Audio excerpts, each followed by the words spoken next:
Good morning.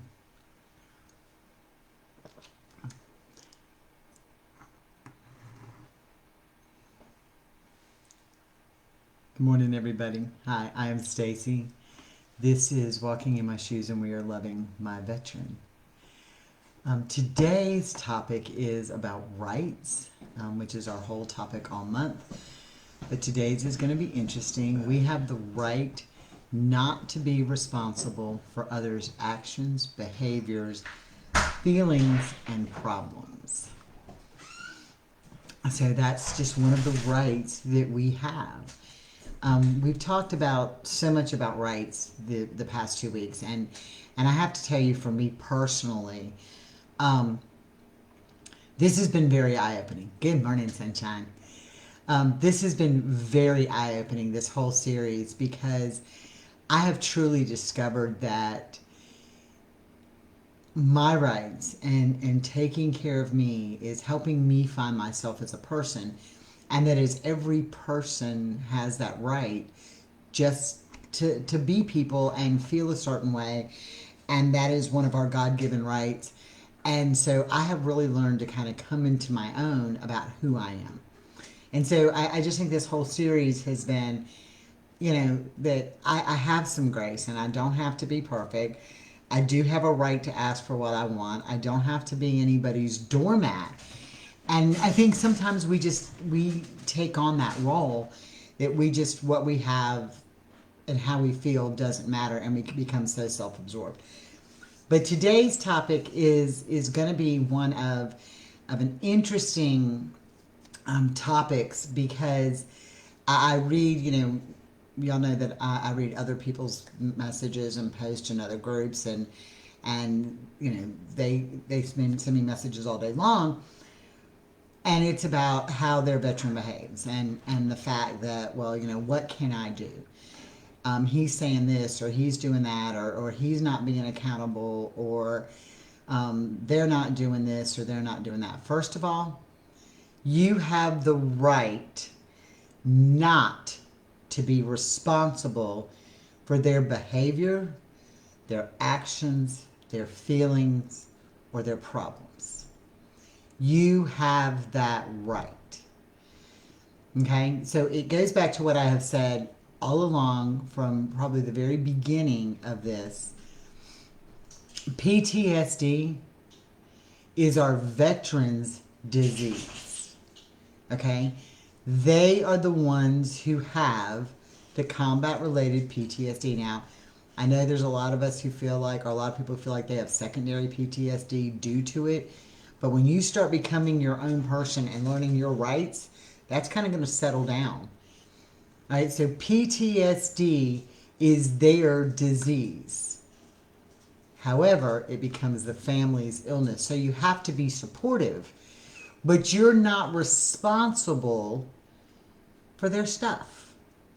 How often do we say something that may put our veteran in a spot, or our veteran just wake up in a spot, and we know we haven't done anything? I mean, I can't tell you how many times I have sat back and I have cried, because it's like, oh, here I go again. What else can I do wrong? He's in a spot now because of me. No, he's not. That's his feeling. He's accountable for his feeling. Do you try to do things that trigger them? Absolutely not. That would be insane. We do deal with the repercussions some of the times of their trigger, but you've got to learn that you're not the one, you're not responsible for how they feel. You're not responsible for the way they act sometimes. You didn't do this. They did. PTSD caused it, maybe. Sometimes they use it as a crutch. But you're not responsible. The PTSD is. So make sure you understand that in your mindset. You're not responsible for that. If they want to pitch a tantrum, that's not on you. That's on them. Now, there are times that y'all know I've said this, I trigger Carl when I yell. And when I yell and I escalate our conversation to that, I am responsible or a contributing party to the outburst because I've done something that I know triggers him. Okay? But if I decide to cook dinner at the wrong time and he's not ready for me to cook dinner, or he doesn't like the way it's on the plate, or he doesn't whatever, that's on him. That's not on me.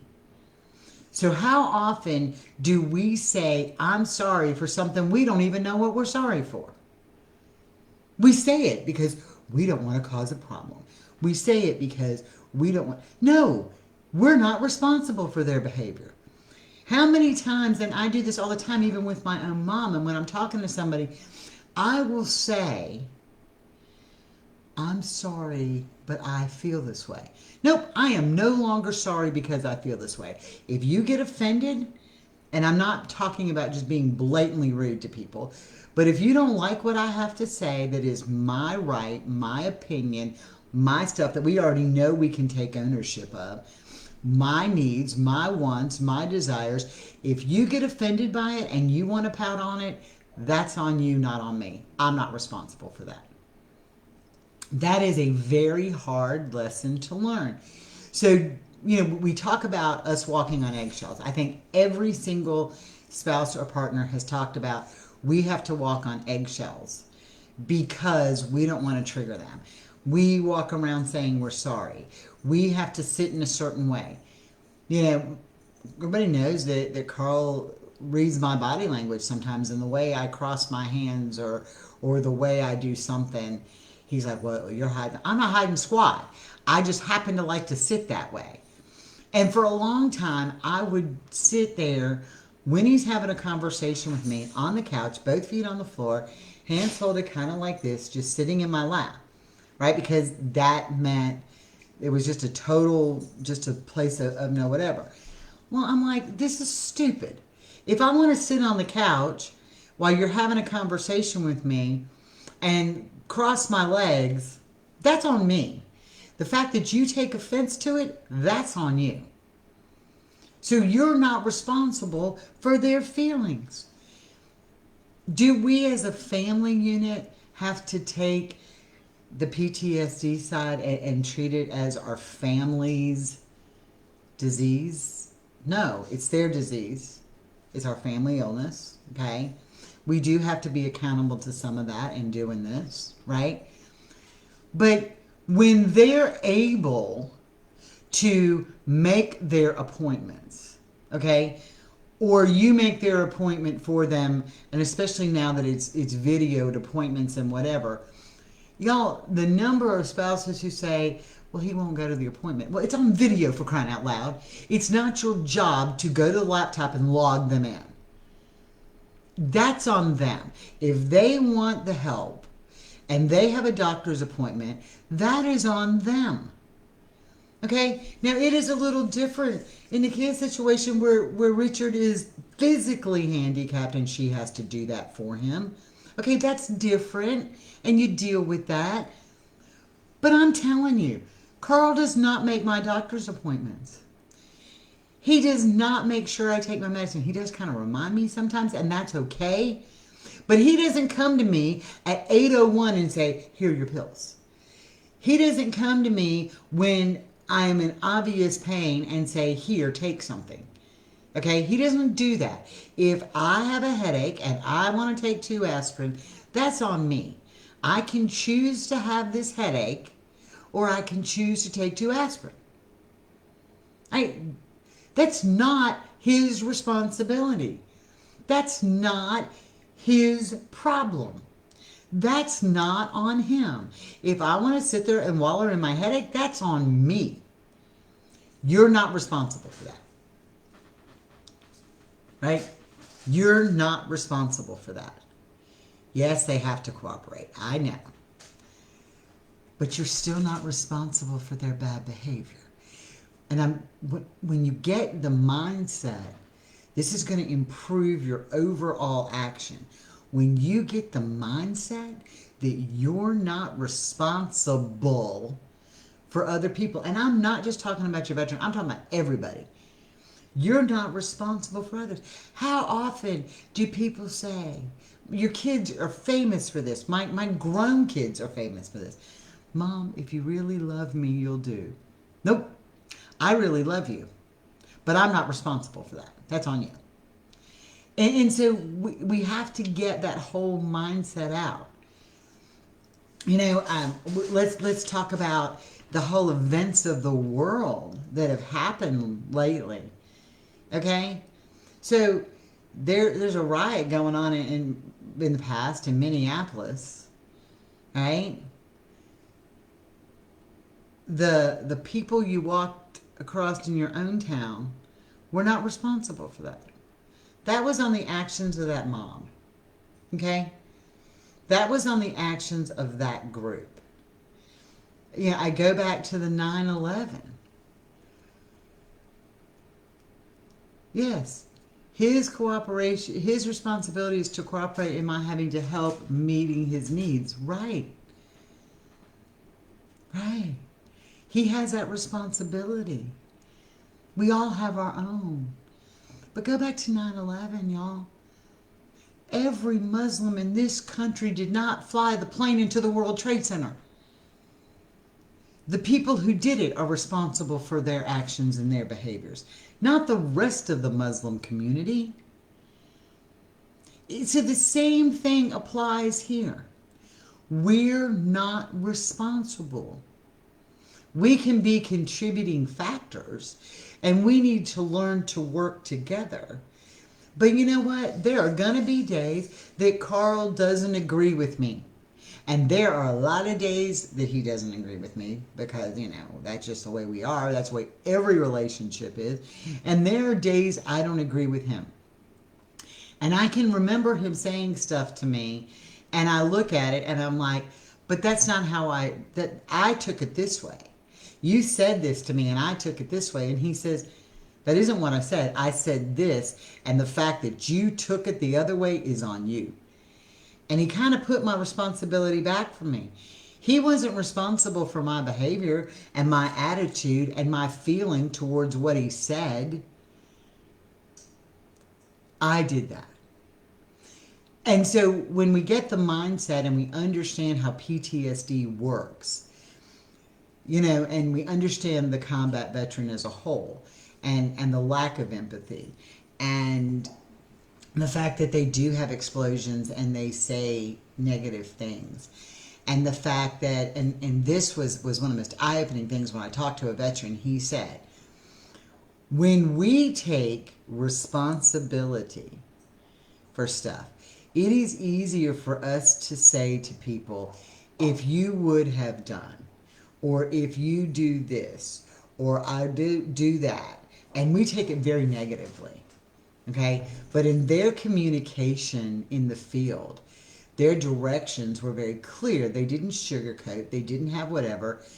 Next time, you need to do this. So they see a bad outcome, and instead of having a conversation with us about a bad outcome, something that may not have been the way we wanted it, and they say, well, I told you, and next time you should do this, because Carl says that all the time to me. It drives me crazy.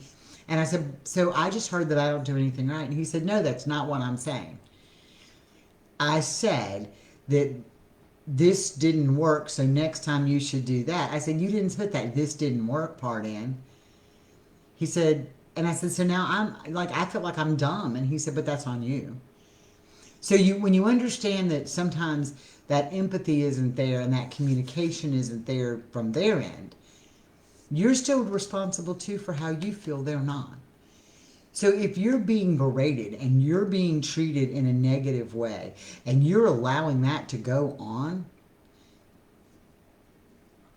it's not them. No, it's how we're responding to them. So when this goes on, get up, walk out, go to your quiet place, go to your safe place, go do something. Tune them out in your own head. You have that ability. You can tune that out in your own head and not create a bigger issue. So just remember that. And when you say stuff to them, guess what? Or to anybody, as long as you're not belittling or demeaning or demasculating or intentionally hurtful, as long as you're not all of those things in your approach, Morning, Roxy. As long as you're not demeaning or negative, and I mean just emasculating in your approach, say what you mean. If they take it differently, that's on them. If their behavior is differently, that's on them. You have that right. And you have that right with everybody. You have that right to not take on everybody's baggage. I call it static. You know, there's so much static in your life. So, you know, you have these people calling and they're like, and so you're trying to fix their, and I'm not talking about people in this group, but just in general, you're trying to fix their behavior. As a supervisor in EMS, you'd have people come to you and say, well, I ran this call and somebody said this about this and I should have done this and I should have done that and that and then this escalation of behavior. I'm like, well, you know, you should. That's on, we don't have that responsibility. That's their responsibility to work through it, not ours. So we have the right to not be responsible for other people's stuff. You have the right, you absolutely have the right when people try to come into your lives, friends, family, children, whatever, to say, no, not right now. There are a lot of times, and I know I've sent people messages back, I will talk to anybody 24/7, any day of the week. That's just me. Okay, that's who I am. Carl likes us to have our time. And I used to sit here and say, well, let me just talk to this one more person, this is going on. Or let me just talk to this one more person, that's going on. And he would say to me, Stacy, that's not your problem today. We need to have us. Where should our focus be? And so I've sat back. Y'all, I learned more from this man. When I do these presentations, I realize that maybe I'm the one who's approaching things wrong. Maybe I've been the one who's approaching stuff wrong because he's been telling me this, but not in these words, for a long time. And so now, if somebody texts me and we're having our time, I will text them back and say, hey, can we talk in the morning? Or Carl and I are having our time. And I don't mind doing that anymore, even with my own kids. If it's an emergency, I will talk to them. But if it's not, after a certain time of night, it's us. You know, I can remember my dad. My dad was very clear. We had, you know, that was back in the day where you didn't have a cell phone. So, like, the phone was in the room for everybody. Yeah, boundaries are for both parties. We had, like, the phone where everybody could hear what you had to say. And then there was a phone in my mom's room. And you try to sneak in there and use the phone. Remember all those days? All right, well, my dad was very clear. We could not get phone calls after 7 p.m. Now, I'm like 16 years old. And my father was very strict in his rules. You can't have a phone call. I think by the time I was 16, he let us talk till 8. But nobody, and he was on call at the shipyard a lot, nobody answered that phone during dinner. We didn't get up during dinner to answer the phone. It would go to the answering machine, and my father could listen if it was the shipyard and then call them back if it was a crisis, because he was in management. But his words were, it is our family time, and however anybody else is acting or needs, they can wait till we are done. You're not responsible for other people's actions or other people's feelings. Do you share with your friends? Yes. Do you talk them out of a bad spot? Yes. But that isn't being responsible for their behavior. That's listening to them. Good morning. That's listening to them. Okay? That's different than being responsible for their behavior. or their feelings, it's okay to say to them, I'm really sorry that you're feeling that way. I can't imagine, or I've been down that road. But you're not taking their feelings and being responsible for them. You're not taking their behavior and being responsible for that. You're not responsible for those things. And we have to get that in our mindset.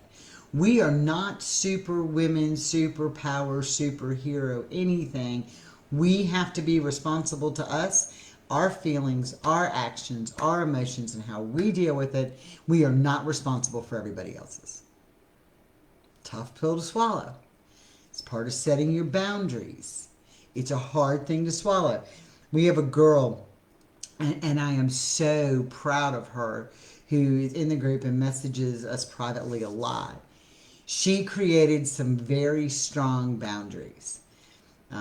Spouse went to get help, long story short, but she created some very strong boundaries. And he acted a certain way. He went back to drinking, which she knew he had already stopped.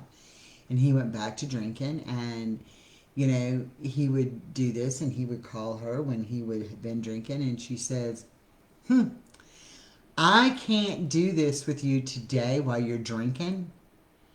I'll be happy to help you through this when you're sober. So she didn't take responsibility for his actions and behavior. She put that back on him. And what's happened in the meantime? He has found a local treatment facility that he's going into on his own for 2 weeks of treatment. But if she would have kept letting this come back in and his behavior come back in, right?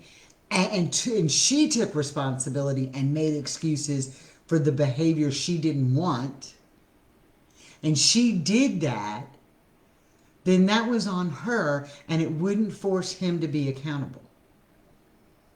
See, we don't create these boundaries. We don't make people accountable. Whether it's your boss, whether it's your kids, whether it's your spouse, whether it's your family, whether it's your friends.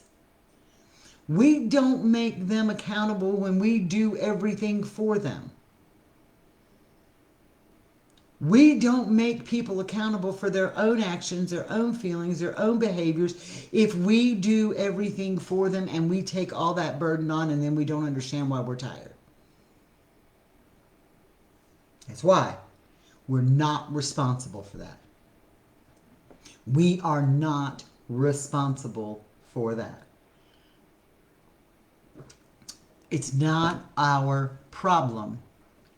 If we choose to let it into our life, it is. Do we have to deal with some of the stuff? Yes, we do.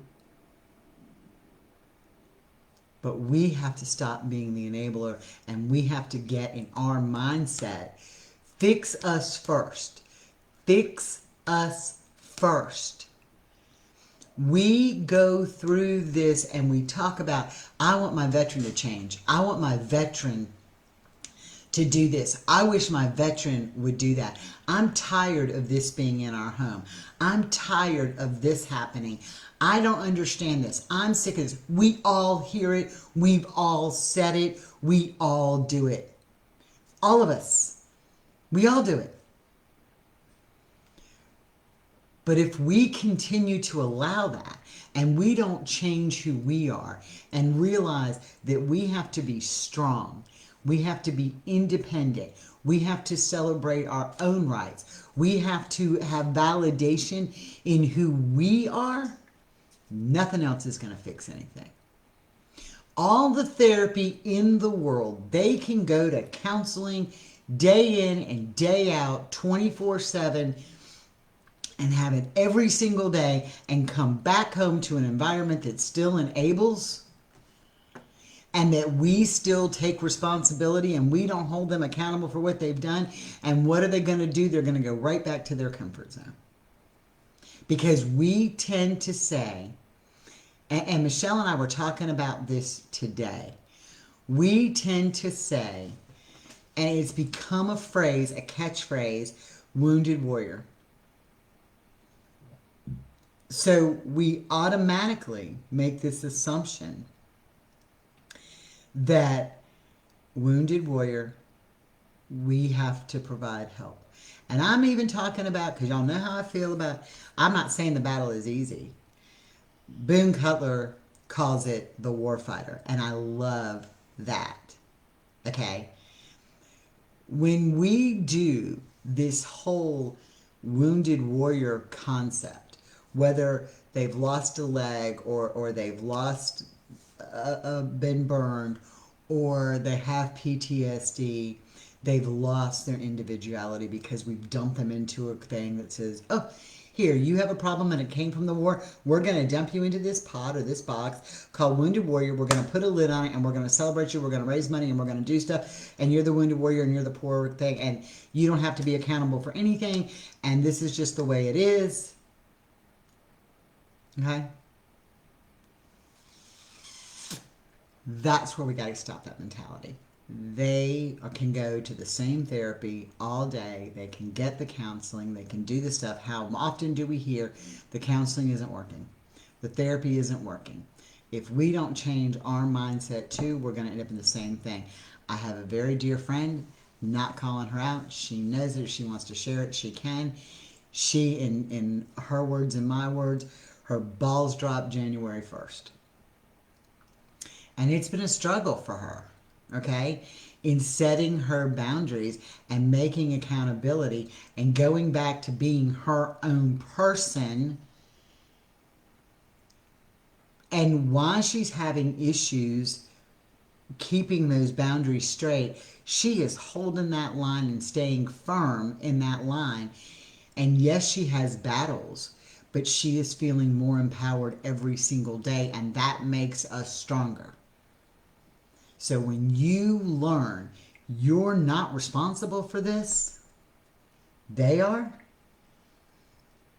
you will be so much better. And I'm not just talking about veterans. I'm talking about everybody else who you let in your life.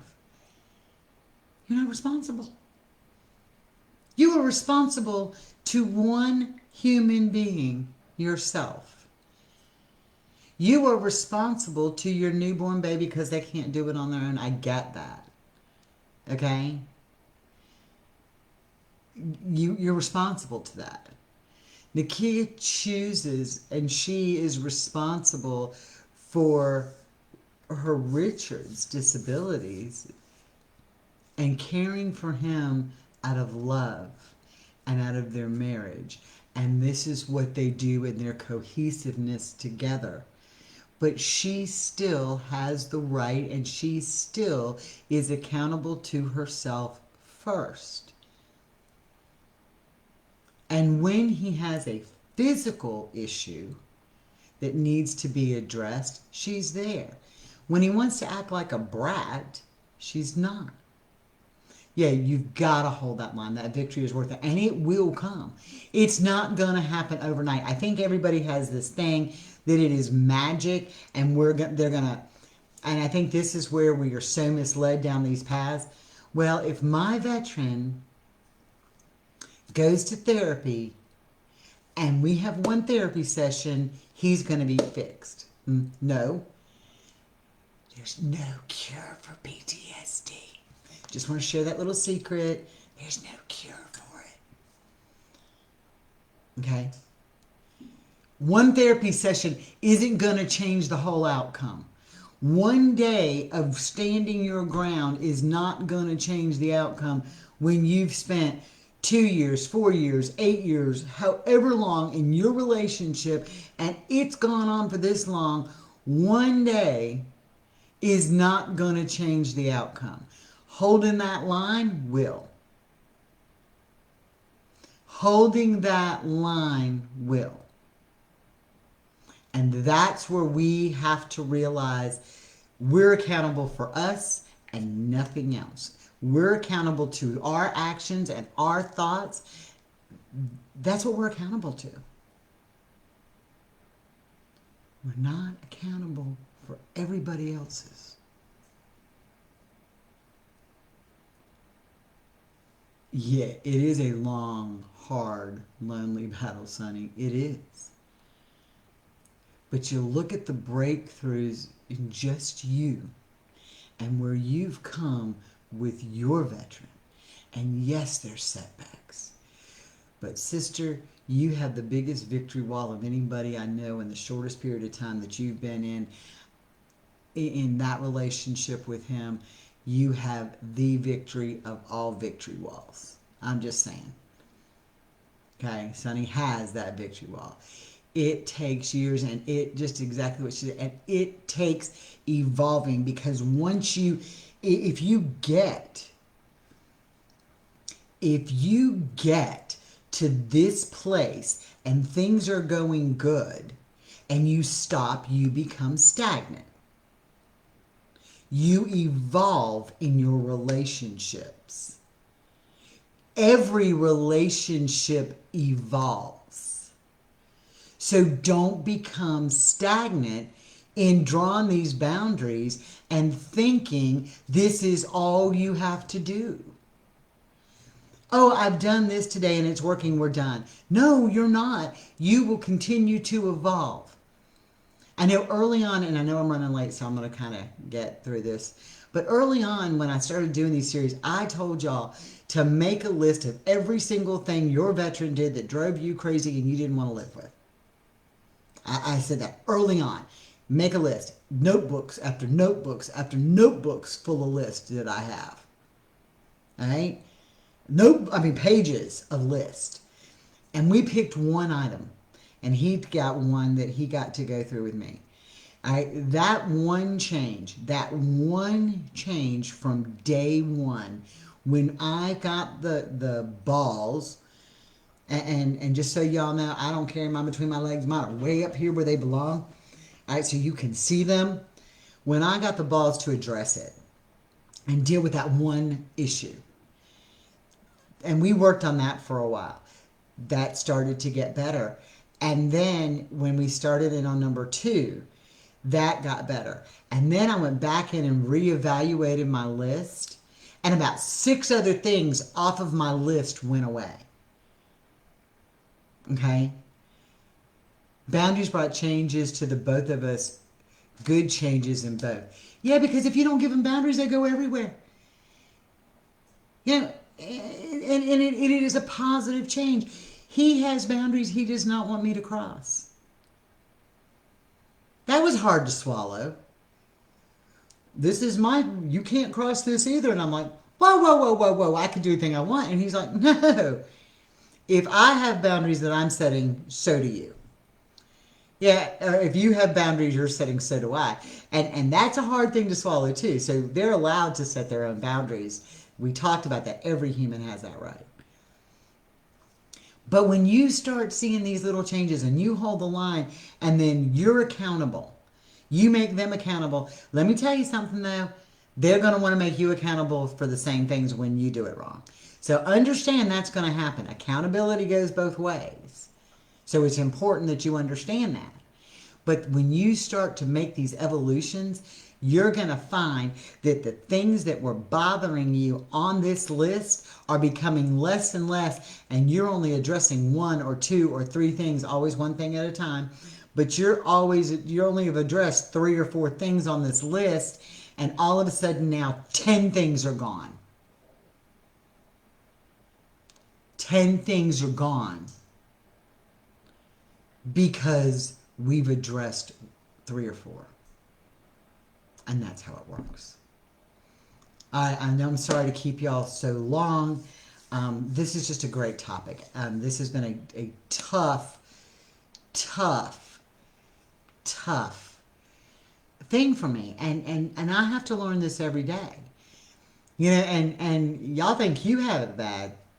Look, when I don't do one of these things that I talk about, Carl goes and finds the video and plays it back for me and says, practice what you preach. And I'm like, So I have that all the time coming in. I'm like, really? Yeah. So, it is. It's an evolution. And you have to love your veteran first. take a look at you. But I'm telling you, the one thing I found by making some of these changes is I learned to love me more. And that has been super empowering for us. Super empowering. So I'm going to kind of wrap this up for today. Where we're at in everything is the new website is up. On the computer version, I have not updated the mobile version. It's very out of line. It looks weird. So on the computer version, the new website is completely up, functional, happy. And we're adding to our resource page every day. If you have not signed up, please sign up for the newsletter. Kind of with things going on, we're going to use it a little more and send out helpful tips and uplifting things that are just for us so we can stay uplifted with each other and stay connected. We're adding more videos every day. I said yeah, I love it with Carl too. I love him more than he knows. But we are updating stuff to the YouTube channel on a regular basis. If you now go to the website and click group, join that group. So if something happens to our group, we will be moving there. But we're going to put some more stuff in that group that is not on our Facebook group so we can kind of move away from, I'm not saying we're getting rid of Facebook, but we can start moving away from that platform and putting the meat and potatoes where it belongs on stuff we control. So that's where that is. I will, as soon as I get off here, post the link. We're having Behind the Service podcast every Wednesday does coffee conversation and collaboration. They are amazing. We talk about everything. That'll be on there. And of course, we're doing Wellness Wednesday at 6:30. We're going to get that little up there. Stephanie will take care of that for us. So we're growing. Things are getting amazing. I will be sending out some helpful little tips that I was asked to do today to send out. I'm almost done with them. It's on just getting yourself prepared for an emergency and how to get that kind of stuff relatively inexpensively without going through breaking the bank, and just stuff that people don't think about. It's from my EMA days and living in Hurricaneville my entire life. And it's much better to be prepared now for any storm, fire, whatever may come along, than it is to run out with all these fools and buy up every piece of bread and milk and roll of toilet paper in existence.